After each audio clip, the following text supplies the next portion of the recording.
In the name of Allah, most gracious, most merciful, peace be upon you. So, I'm going to start this video with a summary of the guilt of Western gutter elite, Gog and Magog, anti-Christian, Shaitani Khanzir. They deceived believers. The British Empire deceived believers. They pretended to be Christians when in fact they were anti-Christian Satanists. They've carried out all sorts of barbaric acts throughout the world, destroying people and dividing countries and causing massacres across the world. They promote paedophilia in primary schools. On television and internet, they promote pornography, nudity, promiscuity, homosexuality and transgender mutilation, I should say. And they also teach this to primary school children and teenagers. They promote slavery and child sex trafficking, but lie that they are attempting to counter it. And so as they try to carry out this sex trafficking, they try to blame others in the same way that they themselves, the gutter elite, Bush, Blair, these bitches took part in 9/11 and 7/7 bombings and demolition jobs. They were blaming the Muslims, and we as Muslims should never take on that blame. If anybody dare say to you as a Muslim that you are a terrorist, your answer should be Blair is a terrorist, Bush is a terrorist, Obama is a terrorist, Cameron and Theresa May are all terrorists. These people who wear £8,000 suits and are protected by taxpayers' money, they are the terrorists murdering and destroying people's homes and killing children and mothers across the world. These are the terrorists. Never ever allow any non-Muslim to say such a thing. That is one thing. Then we've got this Jada Franson going around saying that our prophet was a paedophile. She is a paedophile. Her mum is a paedophile. Her dad is a paedophile. Her grandparents are paedophiles. Her whole entire lineage is full of paedophiles, and they cover for paedophiles and child eaters. This is what Jada Franson is there to do. She is there to distract attention away from the true paedophiles. The last line I've placed on this slide is that they try to control food production via genetic modification and the destruction of natural wholesome foods. On this next slide, I hope I've inserted the fact that, in fact I have in the third paragraph, that this Western Gog and Magog anti-Christian satanic gutter elite Khanzir, who Jada Franson works for, actually murder children in the mother's womb, then they chop them up and they eat them via food, drugs, vaccines, skincare products and they also kill people and harvest their organs. And this is what Jada Franson and Tommy Robinson are all about. They're all about distracting attention away from the true criminals. Apologies. That is what they are all about.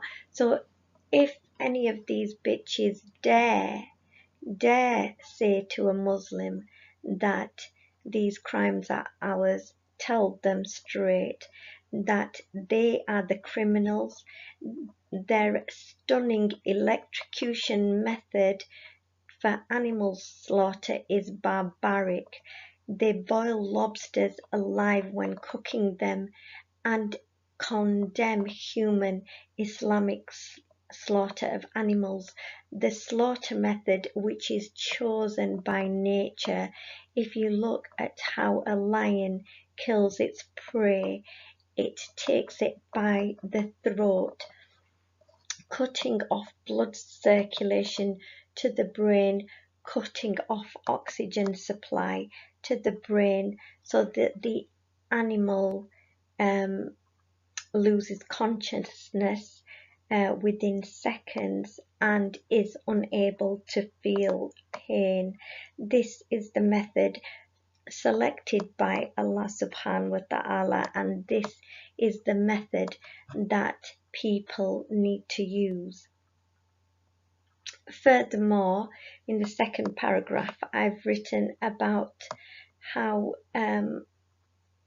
these Western Gog and Magog anti-Christian satanic Khanzir societies, they destroy the environment using radioactive nuclear bombs. And alhamdulillah, Allah creates bacteria or algae to counter their destruction, because they are too dumb to realize that whatever destruction they produce on the earth, Allah is the maintainer of the earth, and He will counter their destruction. I mentioned earlier that they carry out false flags, blame it on the Muslims when they are the true criminals, they are the true terrorists. Don't ever let any shaitani khanzir tell you as a Muslim that we are responsible for terrorism. They do nothing but lie, and Allah exposes their lies over and over again, especially in recent times with the Skripal case and the chemical weapons that they're claiming that are being used in Syria. Their lies are being exposed and they're being humiliated in front of the world.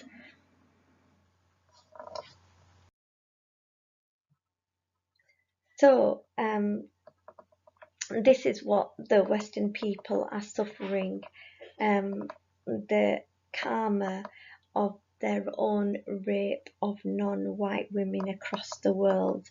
They have been murdering women and children across the world, and they actually need to repent of their crimes that they have been committed. And you know what?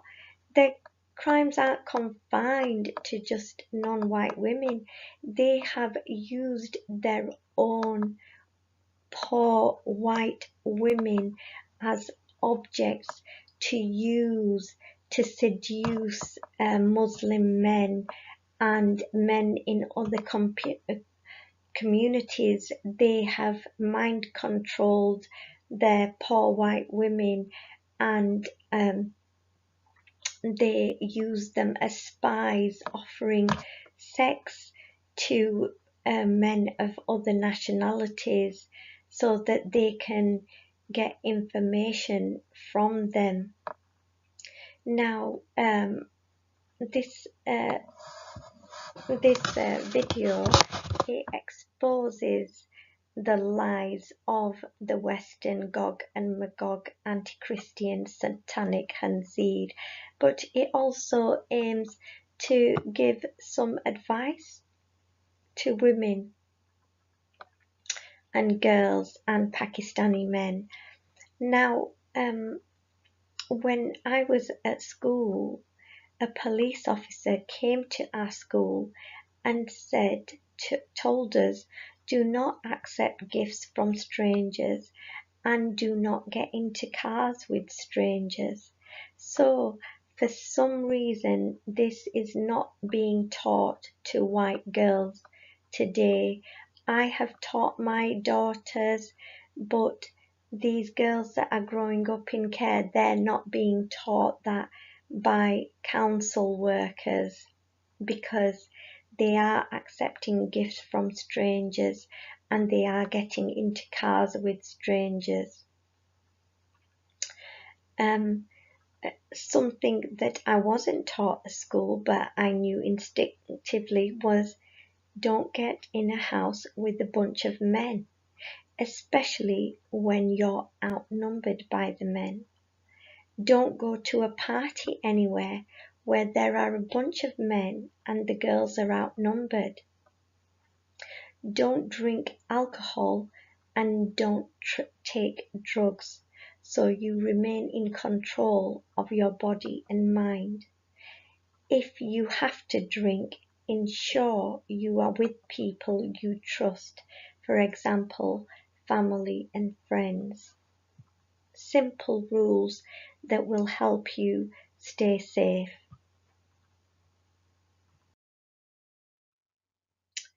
Okay, so these two women were being interviewed by Channel 4, and they claimed that they were raped by these Muslim rape gangs.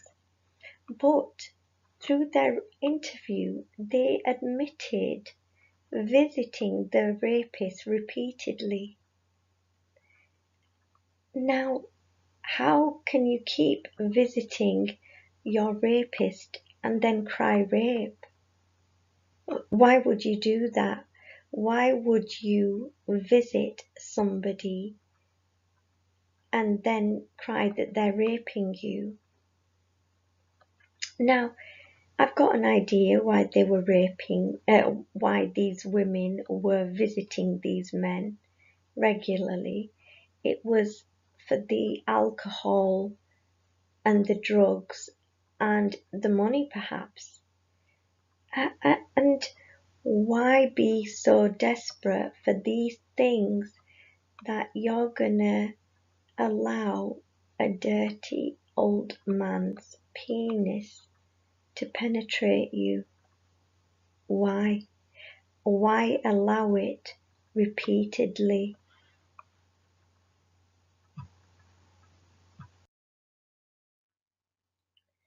Now, I know for a fact, and you know for a fact, most white girls have sex when they are under 16 years old.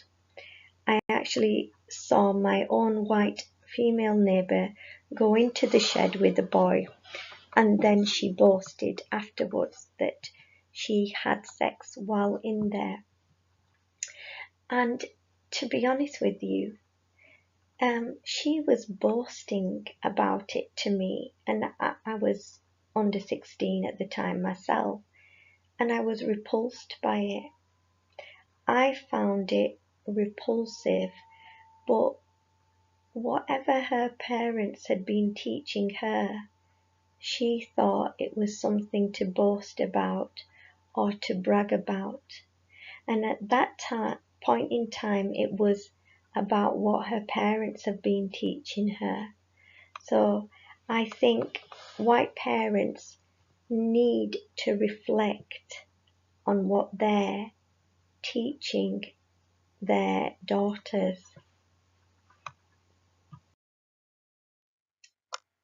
As I said, I teach in a school, and two of my white female students who were about 16 were bragging in front of the Asian girls in the class they were actually bragging in front of me.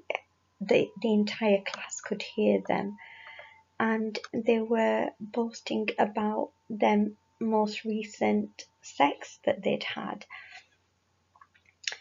And there was one Pakistani boy in the class, and I told him to cover his ears because, you know, he was too innocent to hear what they were saying, and I didn't want him to hear what they were saying. I didn't want him to be aroused by them and to perhaps take action. You know, I wanted him to, you know, be wholesome and pure. And similarly with the girls. The girls, you know, they weren't fazed by the white girls, and it, you know, because of the very traditional way that they were, I could see that it wasn't, they were a bit like me. It hadn't impacted them. It hadn't inspired a desire to do the same. And I did have a Bangladeshi Muslim friend, and she told me that Pakistani girls were a bit frigid. So I don't know if it's because of that, but it's easy for us to play hard to get, and I think that is what Pakistani boys need to keep them under control. A girl that isn't easy. And it's sad that most white girls think that it's to have frequent sex is something to boast about. Perhaps it is something to boast about as long as you're in a long-term monogamous relationship with somebody that you're going to get married to. If it isn't a long-term monogamous relationship, then it's shameful. It's shameful because you're leaving yourself open to disease and to just being used as an object. And that is what Western culture is about. I think it's really sad how white women are exploited in this way. They've been brainwashed and then they get exploited. And it's only the men that have the advantage then, because they just get to use them willy-nilly.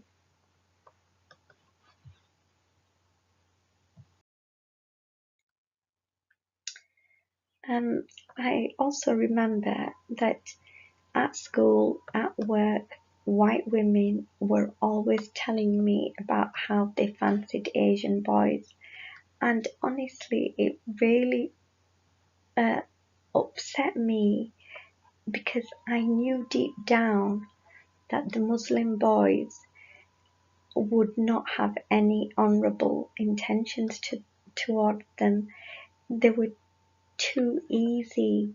You've got to make out to an Asian guy that you're not interested. Otherwise, if he thinks you're too easy, he will move on. Not only does the devil whisper in the ears of non-Muslims, but he whispers into the ears of Muslims, and he's telling them these whores ain't loyal. These whores just ain't loyal.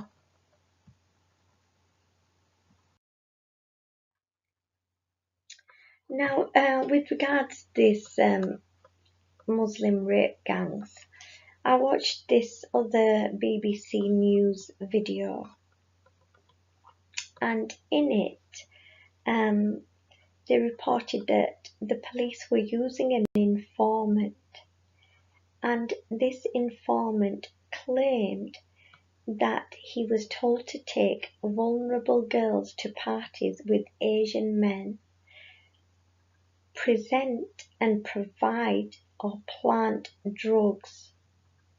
Sorry, I didn't read that right, did I? So this informant claimed that he was to take vulnerable white girls to parties with Asian men present and then provide or plant drugs. So basically the police were trying to frame the people, and the BBC had come across this report where a lot of it had been blacked out. So I'm sorry, I'm going to trust this informant, because the British society, the British culture, the British deep state, the British Gog and Magog anti-Christian satanic Khanzir has made it a habit to frame people, to get people drug addicted, to get people drinking, to use their white women as prostitutes and as spies, and to use them as honey traps. It's funny, they actually themselves use white women as honey traps, and then they'll have random news reports saying some people of some other country are using their women as honey traps. Let the truth be told that it is the British Gog and Magog anti-Christian satanic Khanzir that do such a thing.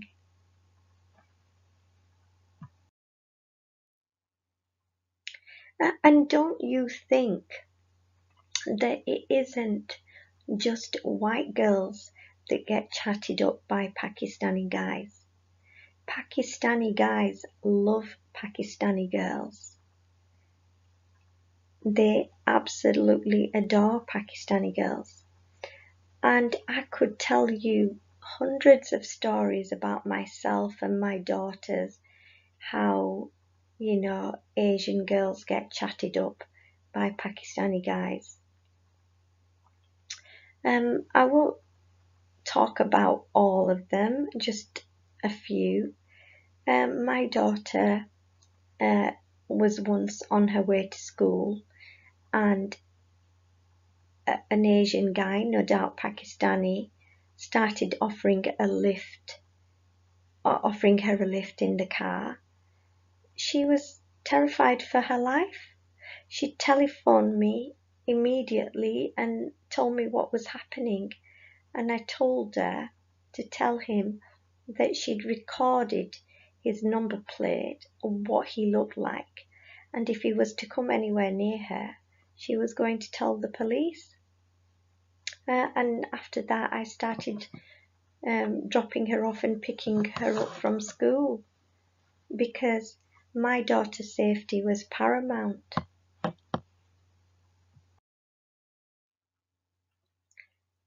Myself, when I was 16, I'd made a mistake and taken a lift with this ugly middle-aged man. I wasn't feeling safe on the streets that particular day. It was getting late. It was actually evening, which was late enough for me. And this guy offered a lift, and I thought, you know what, I'm going to take it, because the buses were running every hour. But he started driving me through country roads that I didn't recognise, and offering to take me to a pub and buy me drinks. Everything he offered, I said, no, I need to get home. No, thank you, I need to get home. I was very polite, but no, I really need to get home. My family will be waiting. And in my heart, I was praying over and over again to Allah to save me this one time. This one time I prayed, Allah, please save me, and I will never get into the car of a creep ever again. And later on, he told a mutual friend of ours that he believed I would visit him when I needed money. But he was wrong. I only ever saw his face once. Never did I look at his face ever again. Now, hanging out with someone middle-aged like this when I was sweet 16, I would have considered a complete humiliation. Even if I was to do it just to get alcohol, I wouldn't. Why am I gonna have to deal with something as ugly as this man in the picture, who actually looked like the guy who gave me a lift? No, I wasn't prepared to do it. Never mind go on repeated visits to a creep.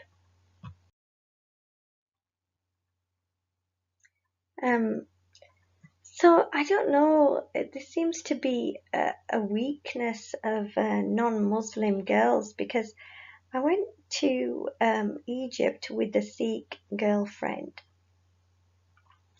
We were enjoying the beach when we met an Egyptian woman who had her two male friends with her, and they pointed out a yacht in the harbour, and they told us that they were having a party that evening in the yacht, and we were welcome to attend.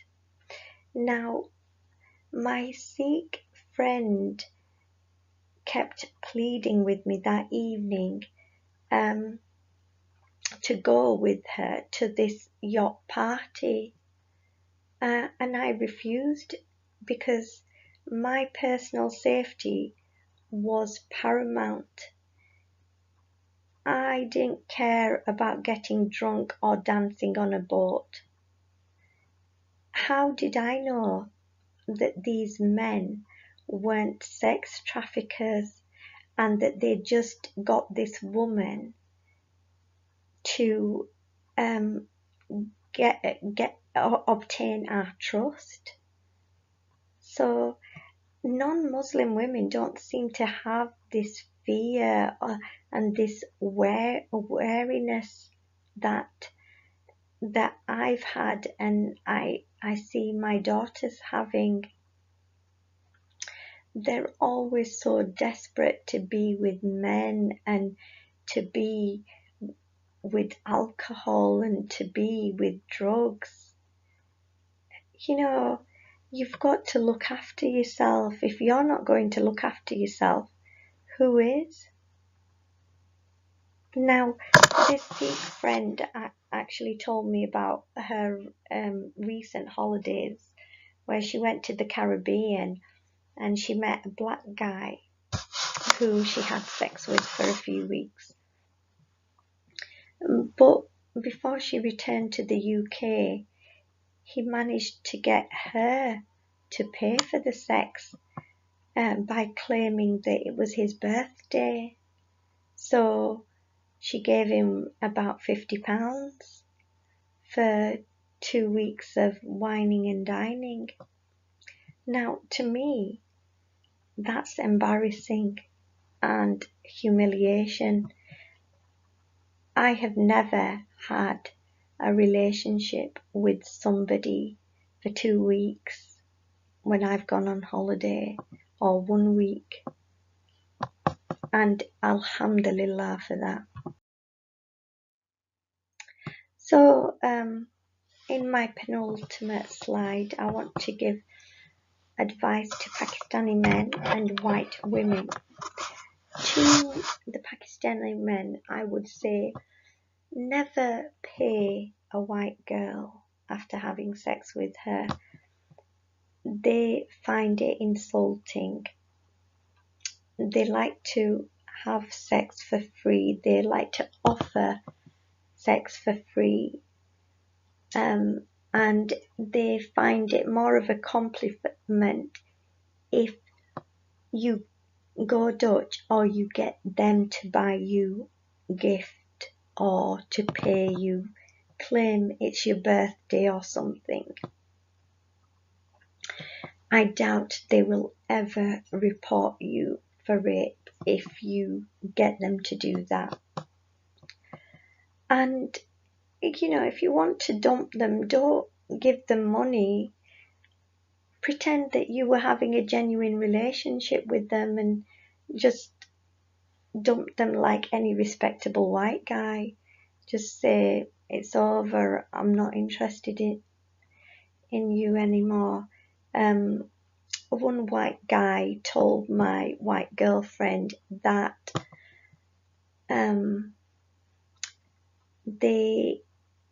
he didn't feel they were on the same level mentally. So that was his line. And perhaps use that line. Otherwise, if you pay them, then, you know, it could be that you're inciting to prostitution or sex trafficking or something. The advice I give to white girls, if you seriously want a Muslim guy, a Pakistani guy to marry you or have a serious relationship with you, you really, really need to play hard to get. And I mean hard to get for a year.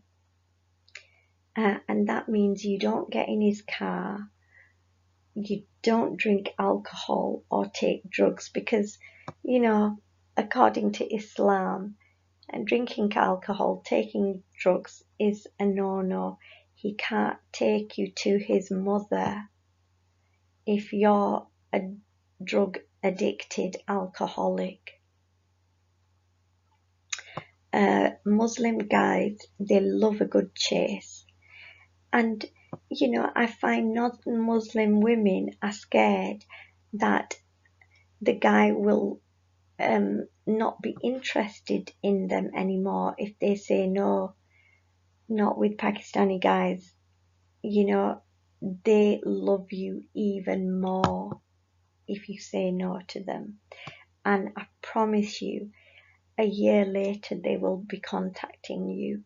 2 years later they'll be contacting you. 10 years later they will be contacting you.